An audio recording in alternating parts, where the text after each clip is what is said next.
Welcome to On Call with Southern New Hampshire Health. I'm your host, Keith Baldy. On Call delivers the latest healthcare news and updates, along with insights into the latest medical innovations and technologies.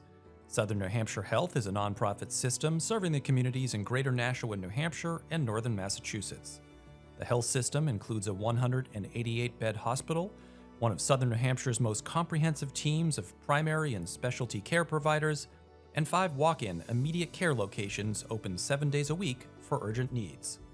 Southern New Hampshire Health, expert care close to home.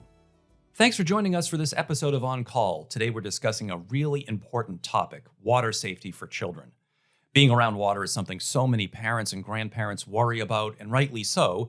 There's a lot to think about. Here to help us understand the concerns and make sure being in and around the water is safe and fun is Dr. Karen Morgan, a pediatrician at Southern New Hampshire Health's Merrimack Pediatrics. Dr. Morgan, thanks for joining us again. Thank you for having me today. So you've been on our podcast before, and we talked about being a pediatrician, and you really like treating families and children. Part of what you do is trying to prevent things from ever happening, right? Yes, absolutely. A big part of my job is actually to inform and discuss about ways to prevent different angles of our life, especially one of the things that comes to mind, especially since we're talking about this today, is talking about drownings and how to prevent drownings and water safety. Yeah, that's it. It is a concern. It is a concern. And just reviewing some of the more recent statistics for today's podcast, it was impressive numbers I found. I was seeing that overall across the country, 4,500 drownings and deaths happen yearly, which was an impressive number. That's crazy, right? You know, I know people are concerned about it. We know parents, being a parent, I always worried about it. Right. When you see those numbers, it makes it a little more real, doesn't it? When it comes down to 12 deaths a day are occurring across this nation, it's a scary number, and it's very preventable.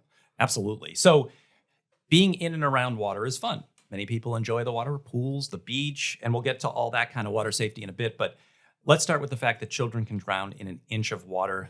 That may seem extreme, but it's real. No, it absolutely is, especially in toddlers. They're so little, they're curious, they're impulsive, and their heads are actually disproportional. They're actually very top heavy. Their heads are larger than their bodies. And this is how the drowning occurs in just inches of water. It's impressive because this is actually the leading cause of death in the nation for toddlers ages 1 to 4. About 600 to 700 deaths per year are happening in toddlers. And this is why it's so important that I talk to parents every day in the practice about ways to prevent drownings. One of the things that I remember as a new parent was proofing the house from kids, child-proofing the house, things like outlets and whatever else. There probably needs to be more discussion in general among parents about water safety. Maybe. Yeah, I think once we start hitting the spring / summer, we end up starting to talk a little bit more about the pool safety and stuff. In the winter times, we talk about the wood stoves and all that, but I think we tend to talk whatever season that we're in. But it is important to talk year round about all of these things because people go on vacations and stuff. So you'd always want to capture that moment and just educate, since it is the leading cause of death in toddlers. And so an inch of water. So one of the things that in doing research for the podcast, I read a list of places where children can drown. And honestly, some of these are eye-opening. Buckets, diaper pails, toilets, ice chests with melted ice. Didn't even think of that one. That makes perfect sense for a summer barbecue. 100%. You're watching the pool and God forbid, a child drowns in a ice chest. Hot tubs, spas, and whirlpools, ditches and post holes, wells, ponds, and decorative garden fountains. That's another one. So what's your advice to parents for dealing with these types of scenarios? So just some simple prevention you can do. One of the things I remember from residency is someone always told me about garden buckets. The rainwater comes, the little mosquito larvae get out there, and the kids get curious. So they look in, and then all of a sudden they just don't have that coordination to lift their head back up because they're so top heavy. So emptying buckets of water immediately, drain kiddie pools after use. I think a lot of people just think, oh, it's little, it's just sitting there. But that's a way, again, just a couple of inches of water, and that's a hazard there. So make sure you empty those kiddie pools afterwards. Closing the bathroom doors, just again, so that way you can avoid that toilet water. And then just watching children closely during gatherings. Make sure someone is identified as the adult that's watching the children. I think a lot of times we start socializing and we kind of let our guard down. And the biggest risk is that when everybody thinks someone else is watching. And that's the risk that's when those accidents and injuries really happen. And God forbid a drowning. And it's tough when you're an adult, it's tough to visualize not being able to pick yourself up from an inch or two of water. Right. Your point to being so top heavy. Exactly. They won't be able to do that as much as you think they can. They actually cannot do it. Right. Which is, you got to change your mentality as a parent a lot of times for what's it like when you're, 2 feet off the ground? Yes. What's it like when you can't pick yourself up? Those things. So it's that center of gravity. Women, their center of gravity are their hips, and men, it's actually shoulders. And in toddlers, they just don't have that ability because their center of gravity is their head. Yeah. So, swimming pools, Mm-hmm. it's a big issue, right? Mm-hmm. We talked about other ways that kids can drown, certainly, but swimming pools, residential swimming pools, it's where most children drown. Such a fun place, but it's quite frightening. What's your advice for being around pools? So I think heading into the summer, we always want to have layers of protection, and not just, they have swim lessons and they know how to swim. I think sometimes it gets underestimated of just how good, even the bestest swimmer can drown. So you want active supervision. So there's something called touch supervision. So in toddlers, you want to be within arm's reach of that toddler. And then 4-sided fencing around pools, or, gates around, self-latching gates. Swim lessons is always helpful. But remember, even the swim lessons does not prevent a drowning. It will help maybe buy some time, but it's still not going to prevent a drowning. And then the Coast Guard approved life jackets. We have these swimmies, these floaters. Those are not Coast Guard approved life jackets.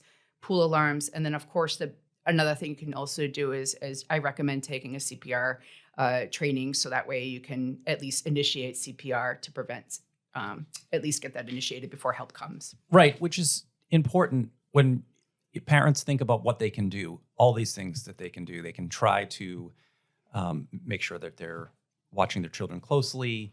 They can try to have prevention methods around all the things that you just mentioned are so great.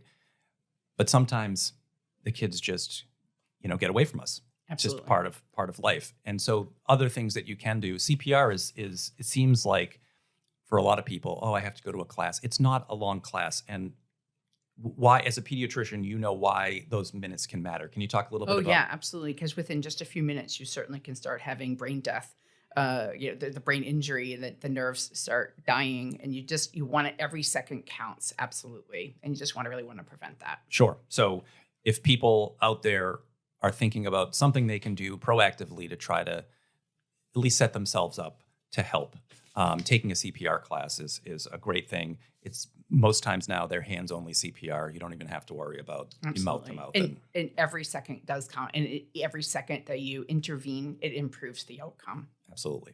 So we talked a little bit about pools, other bodies of water. So swimming pools are a huge danger, but they're in a controlled environment in some ways, right? Because you can be around them. But then you get into lakes, ponds, rivers. Right.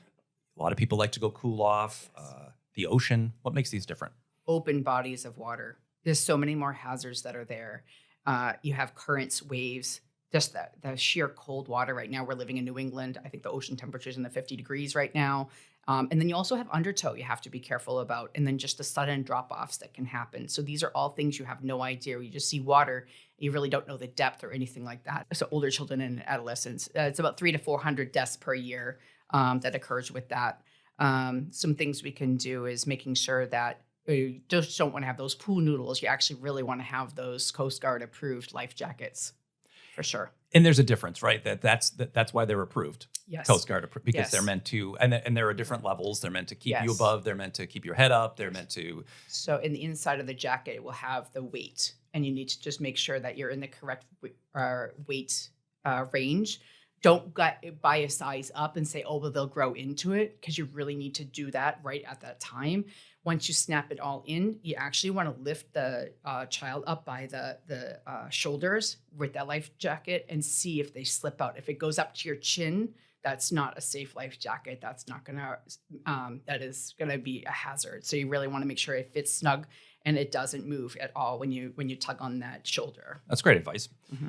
So When we think of drowning, a lot of times people just, if they haven't experienced, God forbid, or experience someone having trouble swimming, they think of a movie where someone is out in the middle of the ocean saying, help, help, I can't stay up, I can't float, whatever. That's not always the case. No, and that's what's the most scariest is that these young toddlers, 1 to 4, they don't yell, they don't splash, and it happens very quickly.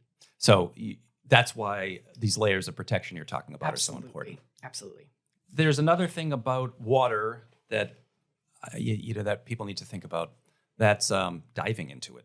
Yes. So when we talk about boating, and you just went over some of the suggestions about boating, wearing your life vest, but people go out, they want to jump off the boat. And every year we do have a spinal cord injury because someone just does that risky behavior and just does do a dive head first, Go and do a belly flop, It might hurt a little bit, but at least, you won't end up with a spinal injury, Yeah, that's and also because we live in New England, we have had droughts. The bodies of water change. Yes. And so you might think, oh no, we dive here all the time. It's lower, maybe a rock moved, all those things. All of those things. And then again, heavy rain and the water rises and then all of a sudden it drops. And then there's rocks that are down there too, especially in a lower drought year. Those rocks are actually a lot more close to the surface and that increased the risk, obviously, of hurting. If we dive in head first, we can injure our head too. Absolutely. And that means even if you're the best swimmer, absolutely, you won't have a chance. And you could, if you're by yourself, obviously, and you hit the bottom, then you could have a problem. So absolutely. So all this is great information, but we talked about a lot. What are some of the takeaways here? Takeaways. Drowning is preventable. There's always those freak accidents that happen, but with proper layers of protection, we absolutely can reduce some of these drownings that are very preventable. Water should be fun, and we shouldn't have to be afraid of it. Using those layers of protection, supervision, fencing, swim lessons, getting our life jackets, and then more importantly, if someone is CPR certified, that's even better. Okay. Well, thank you so much. That's so much good information for parents, friends, family, grandparents, those who are watching children, or for yourself, for some of the things that we talked about to stay safe and to your point, to have fun. Yes, that's great. Thanks so much. As we wrap up, I just want to mention that Southern New Hampshire Health is a great way to make sure you can find the best primary care provider available. Like Dr. Morgan, you can call 1-880-EASY. That's 1-880-3279. You'll be matched with someone who best fits your needs. Dr. Karen Morgan, a pediatrician at Southern New Hampshire Health's Merrimack Pediatrics. Thanks so much for the discussion. Thank you so much for having me. Okay, well, thank you so much. As we wrap up, I just want to mention that Southern New Hampshire Health has a great way to make sure that you can find the best primary care provider available. You can call 1-603-880-EASY.